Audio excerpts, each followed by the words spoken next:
سمیرہ نے بھی منہ پھلایا تھا۔ غزالہ اور سمیرہ کا سسرال ایک ہی تھا جہاں جانا جازل کو دنیا کا سب سے مشکل کام لگتا تھا، کیونکہ ان دونوں کی نندیں ایسے ہی اس کے گرد منڈلاتی تھیں جیسے مکھیاں شہد کے گرد۔ ان کا مقصد وہ اچھے سے جانتا تھا، اس لیے زیادہ سے زیادہ وہ جانے سے ہی پرہیز کرتا تھا۔ بس یہی ایک وجہ ہے کہ ان کا اتنا پیار مجھ سے ہضم نہیں ہو پاتا، اور وہ دوسرے دن تو آپ لوگ یہاں پہنچتی ہوتی ہو اور میں وہاں جا کر کیا کروں۔ جازل کا انداز چڑھانے والا تھا اور وہ بھی چڑ بھی گئی تھی۔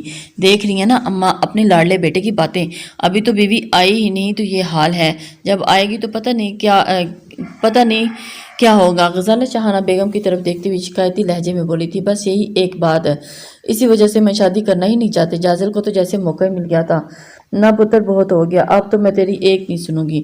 اگر کوئی لڑکی پسند ہے تو بتاؤ، نہیں تو میں ایک سے بڑھ کر ایک لڑکی دیکھ کر بیٹھی ہوں یہاں، اس بار تو تمہیں شادی کروائے بغیر نہیں جانے دوں گی۔ شاہانہ بیگم بھی جیسے بھری بیٹھی تھی، فوراً اسے جازل کی خبر لی تھی۔ حمیرہ بھی اپنے بھائی کی درگت بننے دیکھ کر آ بیٹھی۔ غزالہ اور سمیرہ اب شوہی سے جازل کی طرف دیکھ رہی تھی اور مسکرا رہی تھی۔ ماں اتنی ہی جلدی کیا ہے؟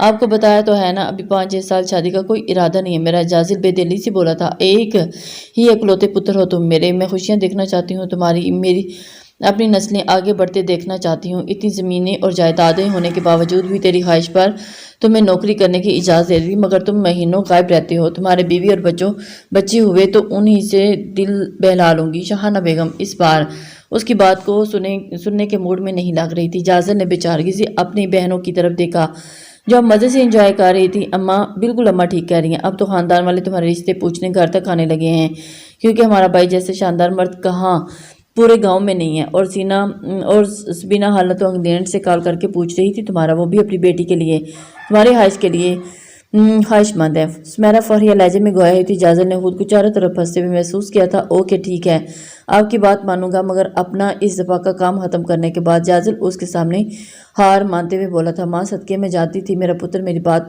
بالکل بھی نہیں ٹالے گا، مگر ابھی تو 2 سال بعد واپس آیا، 1 مہینے کی چھٹی تو ملنی ہی چاہیے تھی۔ شاہانہ بیگم خوش ہونے کے ساتھ ساتھ اداس بھی ہوئی تھی، مگر جانتی تھی کہ اس کا بیٹا ملک کا محافظ ہے، اسے روکنے کے بارے میں سوچ بھی نہیں سکتی۔ آپ فکر مت کریں، میں ملنے آتا رہوں گا آپ سے، اور اب پیاری پیاری لڑکیاں دیکھیں میرے لیے۔ جازل ان سب کے پریشان چہرے دیکھ کر ان کے پسندیدہ ٹاپک کی طرف موڑا تھا، جس میں وہ کامیاب بھی رہا، کیونکہ وہ سب پھر سے شروع ہو چکی تھی۔ ابراہیم صاحب کا شمار بہت بڑے جاگیرداروں میں ہوتا تھا، اپنے آباء و اجداد کی پیروی کرتے وہ گاؤں میں ہی اپنی آبائی عالی شان حویلی میں مقیم تھے۔ ان کی 4 بچے تھے، غزالہ، سمیرہ، جازل اور سب سے چھوٹی حمیرہ۔ جازل اکلوتا ہونے کی وجہ سے سب کی آنکھوں کا تارا تھا۔ بڑی بہن کی شادیاں ہو چکی تھی، جبکہ حمیرہ بھی پڑھ رہی تھی، اس لیے شاہانہ بیگم کو ہر وقت جازل کی شادی کی فکر رہتی تھی، جو کسی صورت شادی کرنے کو تیار ہی نہیں تھا۔ جازل کو شادی کسی جھنجھٹ میں سے کم نہیں لگتی تھی، کسی کا پابند ہو کر رہنا اسے بالکل بھی پسند نہیں تھا، اس لیے وہ کسی سے کمٹ ہونا نہیں چاہتا تھا، مگر اپنی ماں اور بہنوں کی اتنی محبت اور خواہش دیکھ کر یہ کڑوا گھونٹ پینے پر راضی ہو گیا تھا۔ اسے ارتضیٰ اگلے مشن کے بارے میں آگاہ کر چکا تھا، اس لیے اس نے شاہانہ بیگم سے وقت مانگا تھا، کیونکہ ابھی کچھ ٹائم تک وہ صرف اگلے مشن پر ہی مکمل توجہ مرکوز کرنا چاہتا تھا۔ سارے بزدل حرام خور پا رکھے ہیں میں نے۔ وہ ایک لڑکا تم سب کو پیٹ کر اس لڑکی کو لے کر بھاگ گیا، اور تم لوگ اب میرے سامنے رو رہے ہو۔ غفور اپنے بندوں پر غصے سے دھاڑا تھا، جو ارحم سے اچھی خاصی مار کھانے کے بعد اب زخمی حالت میں اس کے سامنے سر جھکائے کھڑا تھا۔ باز ہم نے بہت کوشش کی تھی، مگر اس میں تو ایک ہولے سے منمنایا تھا۔ جبھی اسی وقت غفور کا سب سے خاص بندہ دلاور اندر داخل ہوا تھا۔ باز اس لڑکے کا پتہ چل گیا ہے، اس نے بہت پرانی رشتہ داری نکل آئی ہے ہماری۔ دلاور کی بات پر غفور چونکتے ہوئے اس کی طرف متوجہ ہوا۔ کیا مطلب ہے تمہارا؟ غفور نے باقی سب کو وہاں سے باہر جانے کا اشارہ کیا تھا۔ وہ اس کی بات کو متوجہ سے سنتے ہوئے، جنرل آصف کے اکلوتے چشمہ چراغ کیپٹن ارحم آصف نے کی ہے ہمارے آدمیوں سے الجھنے کی کوشش۔ ابھی تو جنرل آصف سے بہت سارے حساب باقی تھے، جو اس کا بیٹا بھی اس کی لسٹ میں شامل ہو گیا۔ دلاور غفور کی طرف دیکھتا پراسرار مسکراہٹ بگیرتا بولا، ہاں زبردست، کیا خبر سنائی ہے تم نے؟ اب مزہ آئے گا، ہمارا شکار خود چل کر ہمارے پاس آیا ہے۔ غفور اس کی بات سنتا خباثت سے ہنسنے لگا تھا۔ میرے لیے کیا حکم، اس لڑکی کے ساتھ ساتھ اس کے مہربان عاشق کو بھی اڑا دیا جائے؟